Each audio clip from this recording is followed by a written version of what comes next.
Hey everyone, welcome back. Tonight we're bringing you 3 top-tier horror stories from r/nosleep.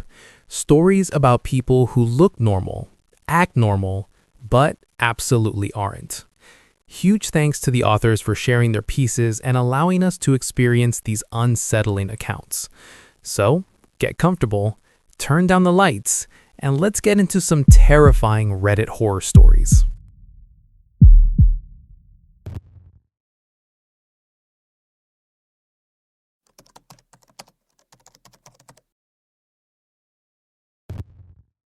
I was about 4 hours into a 6-hour drive when I realized I needed to stop. Not just for gas, but because I was falling asleep at the wheel. My eyes kept drifting shut for half a second at a time. That thing where you blink and suddenly you're 50 feet further down the road than you thought you were. I turned up the music and rolled down the window, but the cold air only helped for a few minutes. I needed caffeine. The highway was empty. I hadn't seen another car in at least 20 minutes. When I saw the glow of a gas station sign up ahead, I felt relieved. It was one of those old independent places, not a chain. The kind that looks like it hasn't been updated since the 80s. A single building with 2 pumps out front and a hand-painted sign that said, "Last stop for 70 miles." I pulled in and parked at the pump. The lot was empty except for a beat-up truck parked around the side of the building. I figured it belonged to whoever was working the night shift. I got out, stretched my legs, and filled my tank. I paid at the pump and headed inside. I should have just gotten back in my car and left, but I needed that coffee and I needed to use the bathroom, so I walked inside. The store was small. A few aisles of snacks and car supplies, a coffee station in the back corner with those glass pots that were probably been sitting on the burner for hours, a cooler full of sodas and energy drinks along the back wall. The lights were that harsh fluorescent kind that made everything look slightly off. The attendant was behind the counter. He was maybe 50, with thinning gray hair and a face that looked like it hadn't slept in days. He had the TV on, some late-night infomercial with the sound turned low. He looked up when I walked in and something in his expression changed. Just for a second, like he was surprised to see me, or worried. "Evening," he said. "Hey, just grabbing a coffee." I walked to the back and poured myself a cup. It was burnt and bitter, but I didn't care. I just needed the caffeine to get me through the next 2 hours. I grabbed a candy bar too and brought everything to the counter. The attendant rang me up slowly. He kept glancing past me toward the windows, toward my car. "Driving alone?" he asked. "Yeah." "Long trip?" "Few more hours." He nodded but didn't say anything else. He was staring at the window again. I turned to look, but there was nothing out there, just my car at the pump, the empty highway beyond. "Something wrong?" I asked. He looked at me for a long moment. Then he slid a piece of paper across the counter. A napkin. He had written on it in pen, "You're being followed. Don't go back to your car." I stared at the napkin. Then I looked back up at him. His face was completely serious. "What are you talking about?" He held up a hand. "Keep your voice down. Look at the monitor." He pointed to a small security screen mounted on the wall behind the counter. It showed a black and white feed of the parking lot. My car was there, and someone was standing next to it. My stomach dropped. The figure was on the passenger side, just standing there facing the store. I couldn't make out any features. They were wearing dark clothes and their face was in shadow. I spun around and looked out the window. There was no one there. Just my car, empty lot, nothing. I looked back at the monitor. The figure was still there, standing in the same spot. "What the hell?" I whispered. "It doesn't show up when you look directly," the attendant said. "Only on the cameras. I don't know why. I don't know what it is, but I know what happens to people who go out there when it's waiting for them." My heart was pounding. I looked out the window again. Nothing. Back at the monitor, the figure had moved. It was closer to the front of my car now, still facing the store. "This is insane," I said. "This has to be some kind of trick." He wished it was. He reached under the counter and pulled out a folder. Inside were printed news articles, missing persons reports, headlines about bodies found on the highway. 4 people in the last 8 months, he said. All of them stopped here late at night. All of them went back to their cars even after I warned them. They found them a few miles down the road. Cars stopped in the middle of the highway. Engines still running. Drivers still in their seats. Eyes open. No marks on them. The coroner said their hearts just stopped. I felt dizzy. This couldn't be real. I looked at the articles, the photos of the victims, a young woman, a middle-aged man, a couple in their 30s. Real people, real deaths. Why haven't the police done anything? I asked. Done what? There's nothing to investigate. No signs of foul play, no witnesses, just people dying on a lonely stretch of highway. Happens all the time. They chalk it up to fatigue or medical emergencies. I looked at the monitor again. The figure was even closer now, standing right in front of my car. How long does it stay? I asked. Until sunrise usually, sometimes longer. But if you stay inside, you're safe. It can't come in here. Why not? He shrugged. I don't know. I stopped asking questions like that months ago. I just know the rules. Stay inside when it's dark. Don't go out to the lot. Wait for daylight. I wanted to argue. I wanted to tell him he was crazy, but I couldn't explain the figure on the monitor.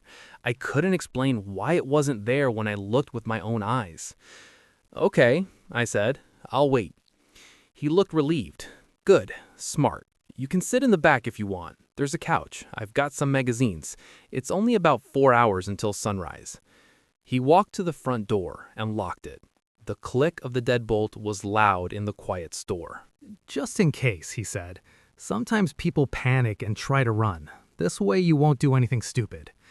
Something about the way he said it made me uncomfortable, but I told myself he was just being cautious. He was trying to help. I sat down on a stool near the counter. The attendant went back to watching his infomercial. Every few minutes, I would look at the monitor. The figure was always there, sometimes in a different position, sometimes closer to the building, but always there. After about an hour, I asked if I could use the bathroom. He pointed to a door near the back of the store. Right through there. I got up and walked toward it. As I passed the counter, I glanced at the security monitor again. Something was different. It took me a second to realize what it was. The timestamp. The footage showed 11:47 p.m., but it was after 3 a.m. now. I had checked my phone when I first came inside. It was definitely past 2. I stopped walking. I looked at the monitor more carefully. The footage wasn't live. It was a loop, the same few minutes playing over and over. My blood went cold. I looked out the window at my car, really looked this time. There was no one out there. There had never been anyone out there. I kept my voice calm. Hey, what time does that camera say? He didn't answer for a second. When I turned around, he was standing right behind me. You should use the bathroom, he said. His voice was different now, flatter. You've been holding it for a while. The timestamp is wrong, I said. The footage is old. His expression didn't change. He just stared at me with those tired eyes. You saw the articles, he said. You saw what happens to people on this highway. Those could be from anywhere. Anyone could print those out. He took a step toward me. I took a step back. You should stay. It's not safe out there. I looked at the door. Locked. The deadbolt needed a key from this side. Where's the key? I asked. I can't let you leave. Not until morning. For your own safety. I backed up further. My hand found the door handle to the back room. I pushed it open and stepped through. It wasn't a break room.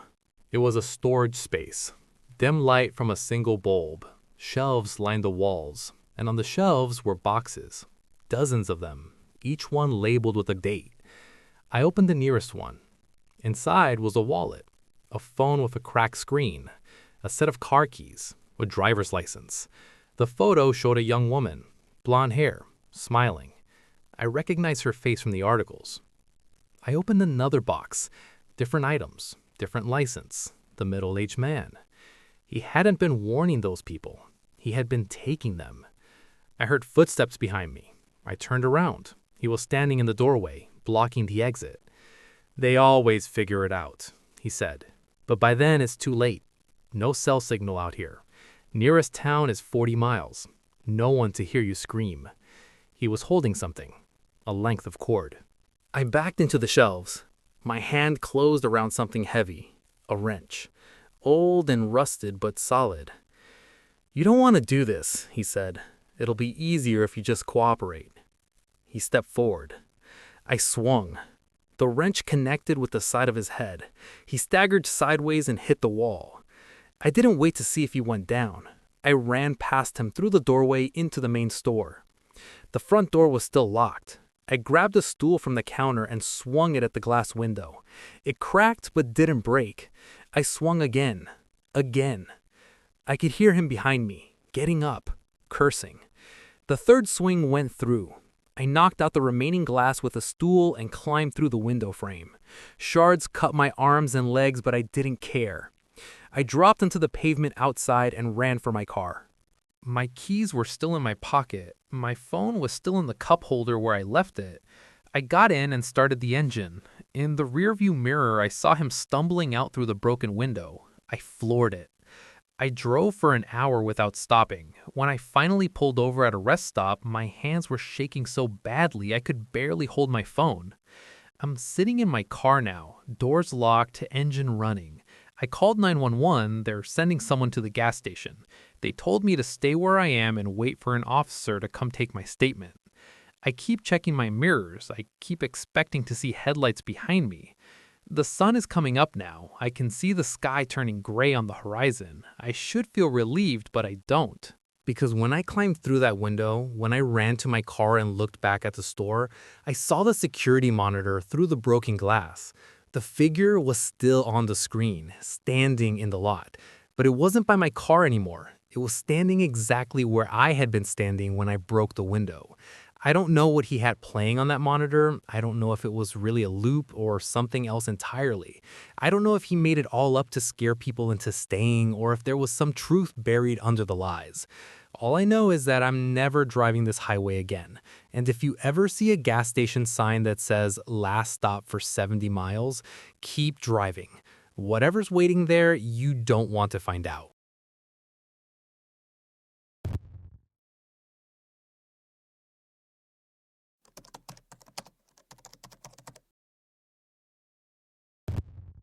It all started a few weeks ago. I was looking for ways to earn some extra money, so I decided to make some videos on TikTok. There was a problem though.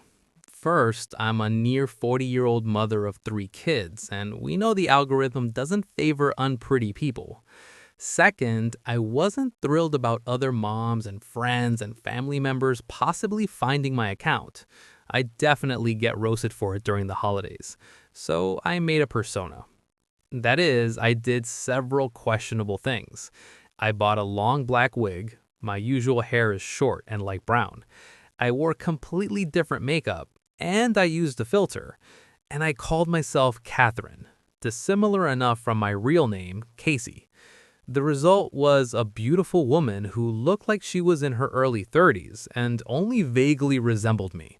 I started off by posting skits about working in retail since that's what I'd done before having kids. Then I transitioned to unboxing type videos that I also posted on YouTube Shorts. At first the videos sort of flubbed, but then I got a few to go viral. I wasn't some big household name or anything, but it was enough to make a few $100 extra a month. Things were looking up. Everything started spiraling the week after Thanksgiving. I noticed a comment on one of my videos. "Haha," it read, "I'm from Ohio too." I froze. Did I say that in the video? I was always very careful to not let any personal details slip, despite the persona. I re-watched the video. I watched as Catherine pulled a Labubu out of a box. "It took a while to get all the way here to Ohio," she said, with a little chuckle. I froze. Oh shit, I actually did say that. I rewound and replayed that part again and again. I really didn't remember saying that. As I watched it, I noticed something else too. The video almost seemed to glitch for the tiniest moment before I said it. My face froze and jumped, like the video was spliced. A terrible idea swirled in my head. TikTok isn't like adding AI clips to videos, is it? It sounded insane, but I remembered one of my friends telling me a few weeks ago about her Facebook ads she was running. There were so many AI features that added extra stuff to her images and descriptions, it was like a full-time job turning every single AI setting off. Was TikTok doing the same thing? I must have just let it slip, I thought. Nothing else to it. But then it kept happening. On a video where I unboxed some lotion, a comment saying, "There's no way you're 42. I watched the video, and sure enough, Catherine/I stretched my lips into a broad, toothy smile and said, "It does wonders for my 42-year-old skin." I know I didn't say that. I mean, who even says 42-year-old skin? That was such a weird phrase, it almost felt like an AI had spit it out. Sure enough, when I rewatched the video, there was that odd glitch again. My face froze for a split second, then jerked upwards before I delivered the line. Even if it's AI, how would it know I live in Ohio? How would it know I'm 42? The internet knows everything about you, a little voice in the back of my head whispered. Oh yeah, it knows you like dark chocolate caramel and cold brew coffee. It knows your circulation's shit because it keeps giving you ads for socks and slippers. It knows you're a night owl and you like bird watching. And I slammed my phone on the desk.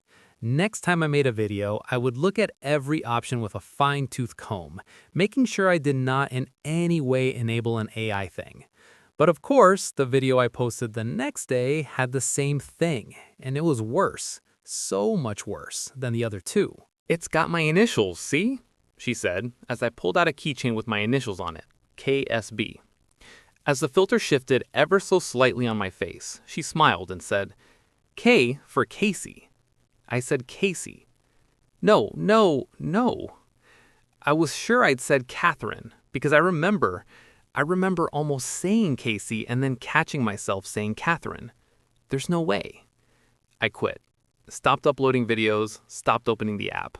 My earnings quickly dropped without new content, but I didn't care. This was creepy. I knew I said Catherine. There's no way I said Casey. Was there? The next morning, I woke up to a notification on my phone. Not from TikTok or YouTube, from our Ring camera. Someone had been in our front yard at 3:24 a.m. I pull up the video, confused. Probably just a bug or animal or something. But as I watched, all the blood drained out of my face. Just beyond our porch stairs stood a figure.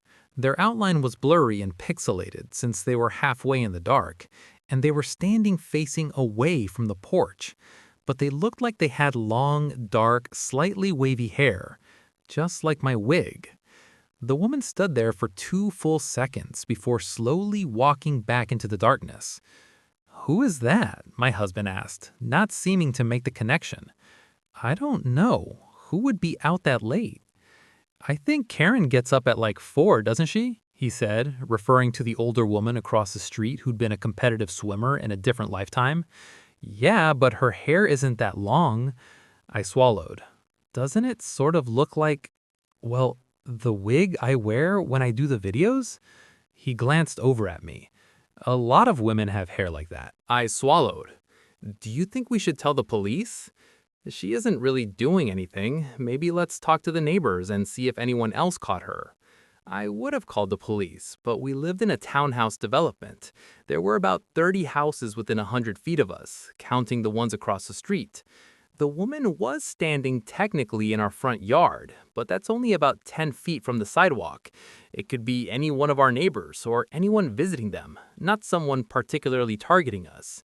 Their hair did match the wig, but my husband didn't think it was an issue, so I decided it wasn't either. I kept an eye on the Ring camera for the next few days, but nothing happened. No weird visits, no strange women skulking around outside, so I wrote it off as a one-off thing.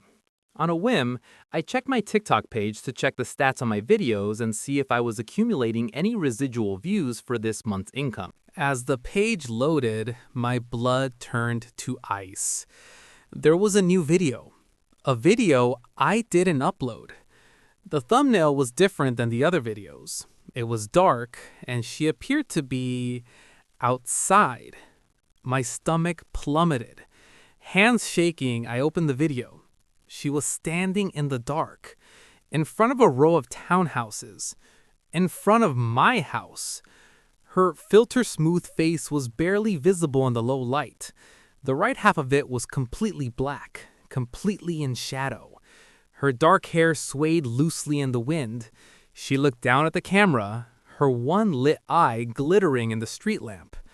She smiled, and then the video ended. It looped like that several times before I reacted and closed out of the app. I stared at the phone, shaking in my hands. Shit, shit, shit!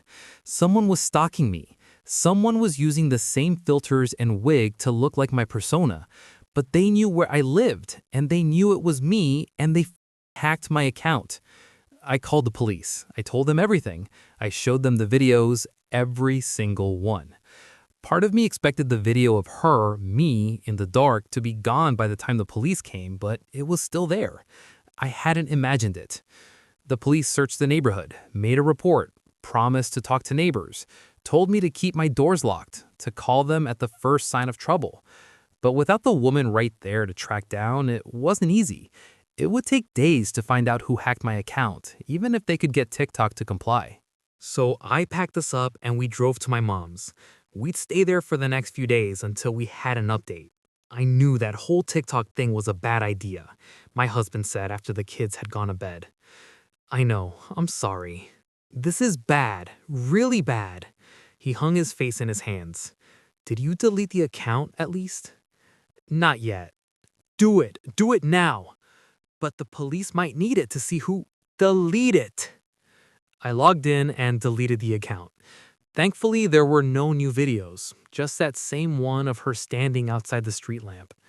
I finally got in bed around 2 a.m., but I still couldn't sleep. I was tossing and turning, wondering when we could go back home, what this woman's deal was.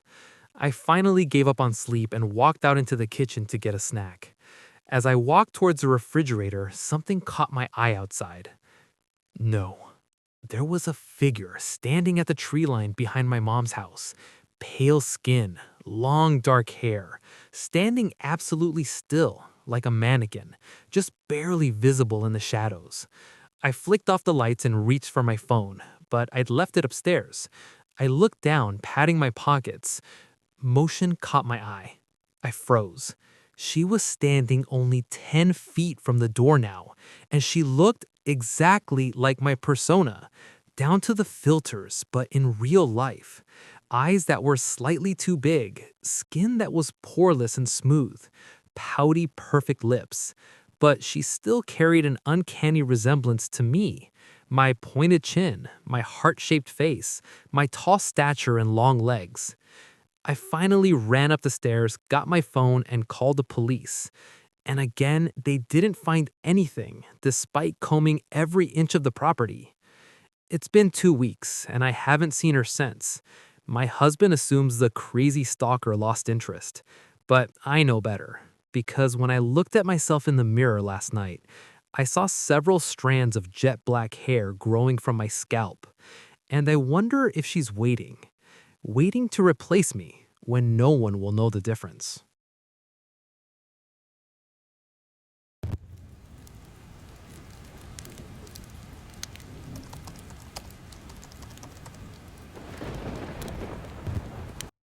Lily told me about her friend on a Tuesday.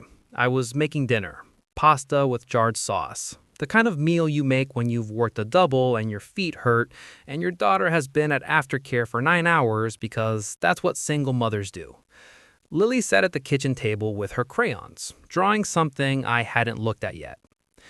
"Mommy, can Thomas have some?" I didn't look up from the boiling water. "Sure, baby, set a place for him." She'd had imaginary friends before. Mr. Buttons when she was 3, a rabbit who lived in the closet, Princess Starla for most of preschool. I'd read the articles. Imaginary friends were normal, healthy, a sign of creativity and developing social skills. I'd served Mr. Buttons invisible tea. I'd buckled Princess Starla into her car seat. This was just Lily being 5. He likes the twirly kind, Lily said. The twirly kind? Rotini. She sounded it out carefully. Rotini. I turned around. How do you know that word? Thomas told me. He said it's his favorite. I poured the pasta into the strainer and watched the steam rise. Rotini wasn't a word Lily would know. We always called it twirly pasta. I'd never used a real name in front of her. Where did you meet Thomas, baby? In my room. She picked up a blue crayon. He comes to visit sometimes. When does he visit? At night, when you're sleeping. The steam was still rising from the strainer. I watched it curl toward the ceiling. What does Thomas look like? He's big, bigger than you. He has a beard and his hands are scratchy. Scratchy? Like Grandpa's face when he doesn't shave. I set the strainer down, walked to the table, looked at what Lily was drawing. A figure, tall, taking up most of the page. Brown scribbles her hair, brown scribbles on the chin. The hands were huge. She'd drawn them twice the size of the head, the way children do when something makes an impression. That's Thomas? Uh-huh. He said I'm a good drawer. I sat down across from her. My hands were wet from the pasta water and I hadn't grabbed a towel. Lily, when Thomas visits, what do you do? We talk. He tells me stories. He knows a lot of stories about a girl who looks her treasure. She kept coloring, adding yellow to the figure's shirt. He's nice, Mommy. You don't have to look scared. I'm not scared. Yes, you are. You have your scared face. She looked up at me with her father's eyes. Thomas said you might be scared when I told you about him. He said mommies get scared easy. Thomas said that? He said I should wait to tell you, but I wanted him to have dinner with us. She set down the crayon. Is that okay? I made myself smile. Of course, baby. Let me get another plate. I called my mother that night, after Lily was asleep. It's probably nothing, Mom said. Kids that age, they pick up words from everywhere. School, TV, other kids. She doesn't watch cooking shows. She's 5. So she heard it somewhere else. Maybe at aftercare, maybe one of the other kids has a parent who cooks. She said his hands are scratchy, like a man who doesn't shave. Honey, Mom's voice shifted into the tone she used when she thought I was being dramatic. You're exhausted. You're doing everything alone. It's natural to worry, but this is just an imaginary friend. Don't turn it into something it's not. What if it's not imaginary? The silence on the other end lasted too long. What are you saying? I don't know. I don't know what I'm saying. Have you checked the house? Checked it how? Locks, windows, I don't know, whatever you're supposed to check. I had checked. Every window, every door, all locked. No signs of forced entry. Nothing missing, nothing moved. I'd walked through every room with my phone flashlight while Lily slept, feeling insane, feeling like the kind of paranoid single mother everyone warned me I'd become. Everything's locked. Then there's your answer. It's an imaginary friend. Kids have them. Yours is particularly vivid, that's all. I wanted to believe her. I tried to believe her. Then I found the candy wrapper. Saturday morning. Lily was watching cartoons in the living room. I was changing her sheets because she'd wet the bed, which she hadn't done in over a year. I found it under her pillow. A Werther's original wrapper, folded into a small square tucked beneath the pillow like a secret. Lily hated hard candy. She choked on a butterscotch when she was 3 and refused to eat any candy she couldn't chew. I never bought Werther's. I never bought hard candy of any kind. I sat on the edge of her bed holding the wrapper. Lily? She appeared in the doorway. Yeah, Mommy? Where did this come from? She looked at the wrapper, then at me, then at the floor. Lily. Thomas gave it to me. Quiet, almost a whisper. He brings me candy sometimes. He said it was our secret. What else is a secret? I'm not supposed to say. I knelt down, eye level with her. Baby, you can tell me anything. You won't get in trouble, I promise. She chewed her lip the way she did when she was deciding whether to trust something. He said if I told you about him, he'd have to stop visiting. He said you wouldn't understand. Her eyes were wet. But I told you anyway, and now he's going to be mad. Lily, this is very important. Does Thomas touch you? He holds my hand sometimes when he tells stories. Does he touch you anywhere else? No. She shook her head. He just talks and holds my hand, and sometimes he sits on my bed and watches me sleep. He says I look like an angel when I sleep. I called the police. They sent an officer, young, maybe 25, with a wedding ring he kept twisting. He walked through the house and checked the windows and asked Lily questions while I stood in the doorway trying not to scream. Does Thomas have a last name? I don't know. Does he come in through a door? He's just there when I wake up. Does he wear a uniform, like a policeman or a mailman? No, just regular clothes. The officer took notes, checked the locks again, walked the perimeter of the house while I watched from the front window. When he came back inside, his face told me everything. Ma'am, there's no sign of forced entry, no footprints, no disturbance. Your locks are intact. Your windows are sound. Then how is someone getting in? I'm not sure anyone is, he said it gently, the way you say things to people you think might be fragile. Kids this age, their imaginations. I found a candy wrapper under her pillow. Candy I didn't buy. Candy she doesn't eat. Kids pick things up. School, playdates. She's been at home with me or at aftercare every day for months. He closed his notebook. I'll file a report, and I'd suggest maybe talking to someone, a counselor, someone who specializes in children. Sometimes they can tell the difference between a real experience and a very vivid imagination. You don't believe me. I believe you're scared. I believe you're doing your best. He handed me a card. If anything else happens, anything concrete, call this number. I looked at the card. A general information line, not even a direct number. That night, I slept in Lily's room, sat in the chair in the corner with a kitchen knife on my lap, watching the door, watching the window, watching my daughter's chest rise and fall under her blanket. Nothing happened. She slept through the night. No one came. No sounds, no shadows, no scratchy-handed men materializing from nowhere. Just a house settling and the wind outside and my own breathing too loud in the dark. By 4 a.m., I felt like an idiot. By 5 a.m., I'd almost convinced myself Mom was right.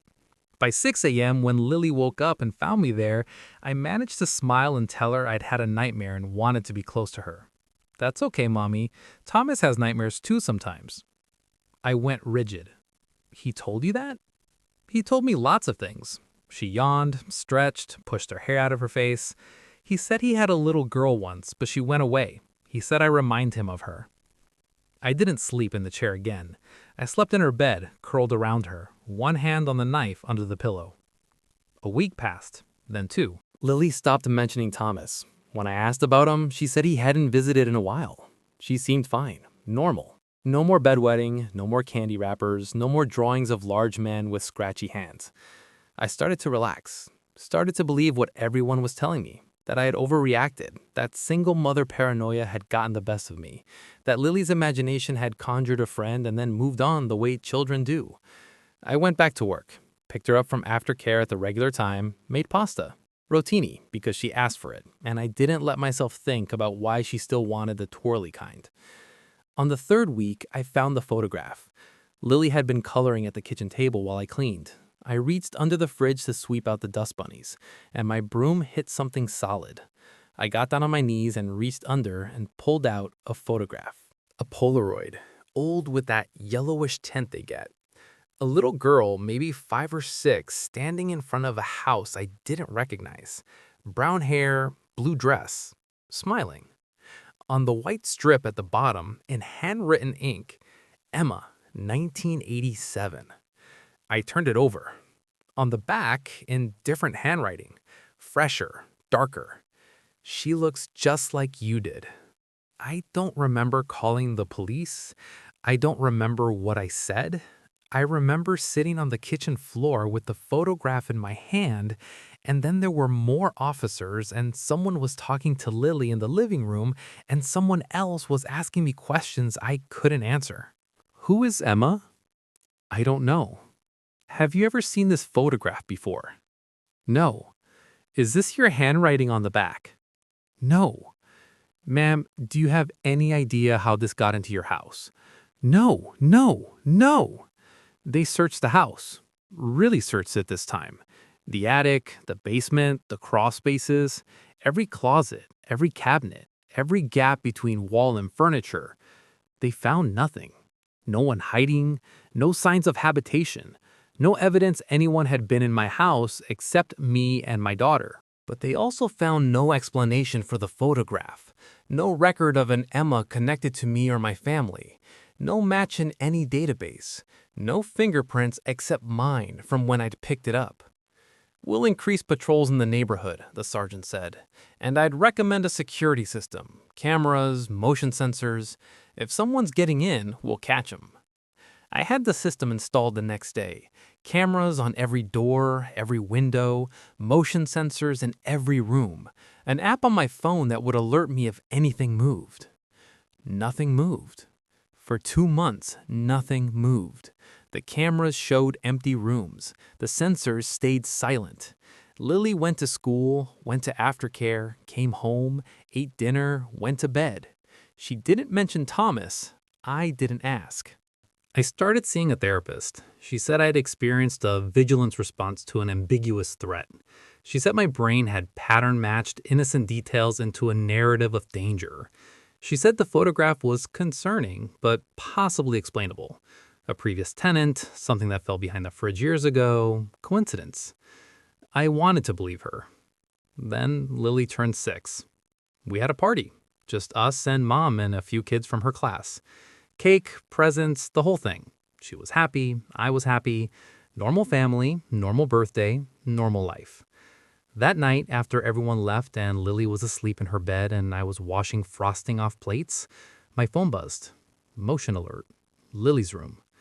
I opened the app, pulled up the camera. My daughter was sitting up in bed, looking at the corner of the room where the chair used to be. I'd moved it out after those nights of sleeping there because I couldn't stand to look at it. She was talking.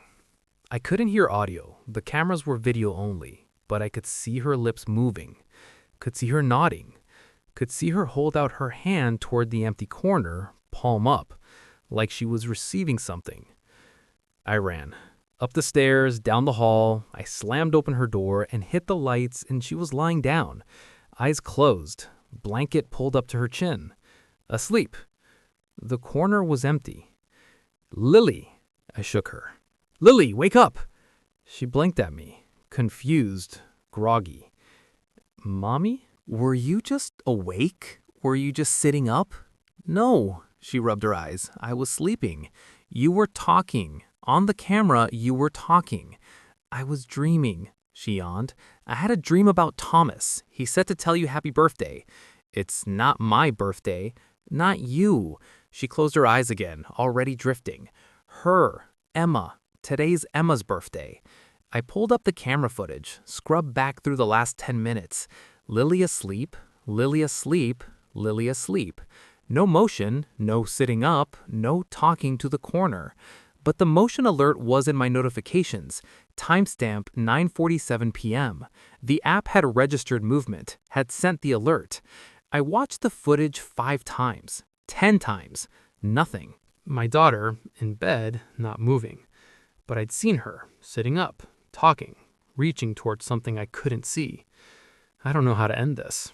I don't know how to make you understand that I'm not crazy, that my daughter isn't lying, that something is in my house and I can't prove it and no one will help me. The cameras show nothing. The locks are intact. The police have filed a dozen reports and found nothing. My therapist says I'm processing anxiety through hypervigilance. My mother says I need more sleep. But last night, Lily asked me if Thomas could come to her birthday party next year. "He missed this one," she said. "He was sad about it, but he said he'll be there next time. He promised." "Lily, Thomas isn't real." She looked at me, patient, a little sad. "He said you'd say that." She went back to her cereal. "He said you're not ready yet, but you will be. He's going to wait until you're ready." "Ready for what?" "To meet him." She took a bite, chewed, swallowed. "He wants to meet you, Mommy. He's been waiting a long time." I'm writing this at 3 a.m. because I can't sleep, because I've been checking the cameras every 10 minutes and nothing is there, and nothing is ever there, But my daughter talks to corners and knows words she shouldn't know, and has a photograph of a dead girl under her pillow again because I found it there tonight when I checked. The same photograph. Emma, 1987. I burned it last time. I watched it curl and blacken in the kitchen sink. It's back. Same photograph, same handwriting, same little girl smiling in front of a house I've never seen. But there's new writing on the back now. Soon. I don't know who Thomas is. I don't know how he's getting in. I don't know what he wants. But he's real. He's here. He's been watching my daughter sleep. And he's waiting for something. If you're reading this and you have children, check on them tonight. Check the corners they talk to, the friends they describe, the words they know you never taught them. Check under their pillows. And if you find something there that shouldn't exist, something you've destroyed, something that can't be explained by imagination or coincidence or a mother's paranoid mind, don't call the police. Don't call a therapist. Don't tell yourself it's nothing. Run. Because I can't run. I've tried. We stayed at my mother's house for a week, and Lily woke up every night talking to the corner of the guest room. And when we came home, there was a new photograph on her pillow. This one was of me. Asleep in my bed. Taken from inside my bedroom. The date stamp said last night. He's not just watching Lily anymore. I don't know what happens next.